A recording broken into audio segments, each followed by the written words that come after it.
Supreme কোর্টে ওয়াকফ মামলা এই বিষয়ে আমরা খবর দেব। যে খবর পাচ্ছি এই মুহূর্তে, সুপ্রিম কোর্টে ওয়াকফ মামলা আর মামলা চলাকালীন বাতিল করা হবে না ঘোষিত ওয়াকফ সম্পত্তি, এমনটাই আদালতের পক্ষ থেকে নির্দেশ দেওয়া হচ্ছে বলে জানা যাচ্ছে। আদালতকে আশ্বস্ত করেছে কেন্দ্র, ওয়াকফ কমিটিতে নতুন নিয়োগ নয় মামলা চলাকালীন, এমনটাই কিন্তু কেন্দ্রের পক্ষ থেকে সুপ্রিম কোর্টে জানানো হয়েছে বলে জানা যাচ্ছে। সুপ্রিম কোর্টে ওয়াকফ মামলা আর এই মামলা চলাকালীন বাতিল করা হবে না ঘোষিত ওয়াকফ সম্পত্তি, আদালতকে আশ্বস্ত করল কেন্দ্র। ওয়াকফ কমিটিতে নতুন নিয়োগ নয়, অর্থাৎ যে ওয়াকফ সংশোধনী নিয়ে আসা হয়েছে, যে নতুন আইন ইতিমধ্যে তৈরি হয়েছে, তাতে বলা হয়েছে যে ওয়াকফ যে কমিটি, সেই কমিটিতে দুজন অমুসলিম সদস্য নিয়োগ করা হবে। কিন্তু এক্ষেত্রে কেন্দ্রীয় সরকার সুপ্রিম কোর্টকে জানিয়েছে যে এই সুপ্রিম কোর্টে এই মামলা চলাকালীন ওয়াকফ কমিটিতে নতুন কোনো নিয়োগ হচ্ছে না, এমনটাই কিন্তু কেন্দ্র আশ্বস্ত করেছে, কেন্দ্র জানিয়েছে সুপ্রিম কোর্টকে।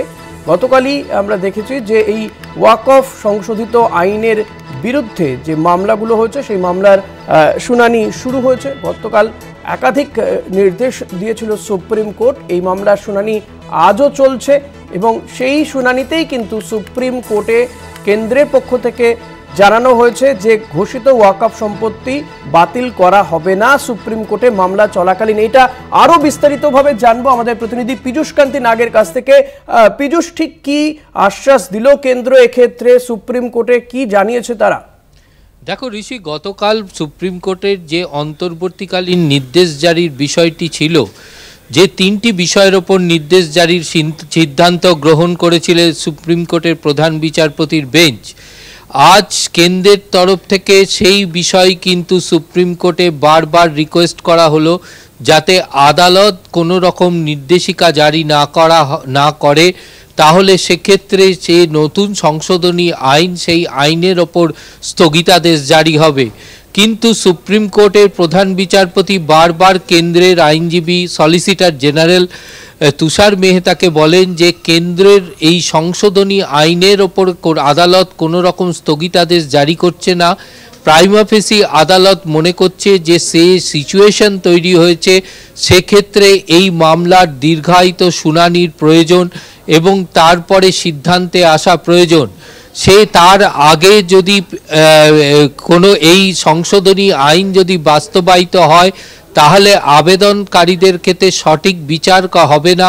সেই কারণের জন্য আদালত শুধুমাত্র বেশ কয়েকটি জায়গায় সংশোধনী একটু নির্দেশিকা জারি করতে চায়। যদিও এই বিষয়ে সলিসিটর জেনারেল তুষার মেহতা পরিষ্কার আদালতকে সেই সময় আশ্বস্ত করে জানান যে আদালতের যে কোয়ারি বা প্রশ্নগুলো আছে সেগুলো যথেষ্ট যুক্তিসম্মত এবং সেই বিষয়গুলিকে স্বীকার করে নিয়েই কেন্দ্রীয় তরফ থেকে তিনি আদালতকে আশ্বস্ত করছেন যে এই মামলা চলাকালীন কোনোভাবেই আদালতের দ্বারা বা বিজ্ঞপ্তি জারির দ্বারা ঘোষিত ওয়াকফ সম্পত্তির ক্ষেত্রে কোনো রকমভাবে বাতিলযোগ্য সিদ্ধান্ত গ্রহণ করবে না কেন্দ্র। অর্থাৎ এখনো পর্যন্ত যেসব ওয়াকফ সম্পত্তি রয়েছে, ওই হিস্টোরিক্যাল দিক থেকে হোক বা এর ইতিমধ্যে বিজ্ঞপ্তি দ্বারা ঘোষিত হোক বা আদালত দ্বারা ঘোষিত হোক, এই সকল ঘোষিত ওয়াকফ সম্পত্তি হিসাবেই থাকবে এবং সেক্ষেত্রে কোনোভাবেই তা বাতিল বলে ঘোষণা করবে না। নতুন সংশোধনী আইনের বিভিন্ন ধারার প্রেক্ষিতে কেন্দ্র তা সলিসিটর জেনারেল আশ্বস্ত করলেন আদালতকে। পাশাপাশি তিনি এও আশ্বস্ত করলেন যে নতুন আইন অনুযায়ী, সংশোধনী আইন অনুযায়ী যে 22 জনের কমিটির কথা উল্লেখ করা হয়েছে, সেই কমিটির ক্ষেত্রে নতুন কোনো নিয়োগের সিদ্ধান্তও গ্রহণ করবে না কেন্দ্র এবং নতুনভাবে কেন্দ্র বা রাজ্য ক্ষেত্রেও কিন্তু কোনোভাবে নতুন নিয়োগ হবে না। এই বিষয়টিও কিন্তু সম্পূর্ণভাবে আশ্বস্ত করলেন আদালতকে। এরপরেই আদালত পরিষ্কার জানিয়ে দিলেন যে কেন্দ্রীয় সরকারকে 7 দিনের মধ্যে হলফনামা দিতে হবে, দিয়ে তাদের এই ওয়াকফ সংশোধনী আইন নিয়ে তাদের বক্তব্য জানাতে হবে। তার 5 দিনের মধ্যে রিপ্লাই দেবে, জবাব দেবে আবেদনকারীরা, এবং তারপরে এই মামলার শুনানি হবে। অর্থাৎ শুনানির সময়কাল পর্যন্ত, পরবর্তীকার শুনানির সময়কাল পর্যন্ত ওয়াকফ সম্পত্তি, ঘোষিত ওয়াকফ সম্পত্তি কোনোভাবেই বাতিল করা হবে না। পাশাপাশি নতুন সংশোধনী আইন অনুযায়ী নতুন কোনো সদস্যকে কমিটিতে নিয়োগ করা হবে না, এমনটাই সুপ্রিম কোর্টকে আশ্বস্ত করল কেন্দ্রীয় সরকার। এবং তার প্রেক্ষিতেই প্রধান বিচারপতির বেঞ্চ পরিষ্কার জানিয়ে দিলেন কেন্দ্রের আশ্বস্ত অনুযায়ী আগামী শুনানি পর্যন্ত ওয়াকফ সম্পত্তি, পুরনো সম্পত্তি বাতিল নয়, এবং নতুন 22 জনের কমিটিতে নতুন কোনো নিয়োগ নয়, এমনটাই নির্দেশ বিচারপতি সঞ্জীব খান্নার বেঞ্চের। পীযূষ, একটা বিষয় জানতে চাইবো, সেক্ষেত্রে কি আজকের শুনানি কি শেষ হয়ে গিয়েছে, না শুনানি এখনো চলছে?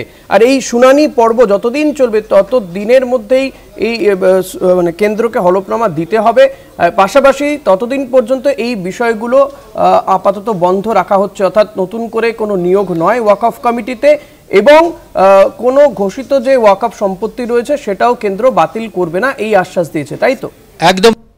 পাশাপাশি তোমায় আরেকটু জানিয়ে রাখি, আজকে মামলার শুনানির সময় ছত্তিশগড়ের পক্ষ থেকে, রাজ্য সরকারের পক্ষ থেকে আইনজীবী জানান যে সেই রাজ্যের অ্যাডভোকেট জেনারেল আদালতকে আশ্বস্ত করেছেন সেখানকার যে মুসলিম ল বোর্ড তারা এই বিলটিকে সমর্থন করেছেন।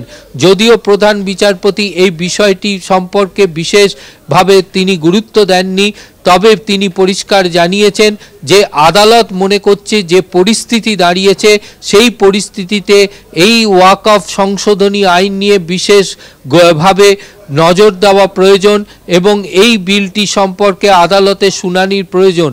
তাই প্রধান বিচারপতি সুপ্রিম কোর্টে কেন্দ্রের আশ্বাসের পরই কিন্তু তাকে হলফনামা জমা দেওয়ার নির্দেশ দিয়েছেন।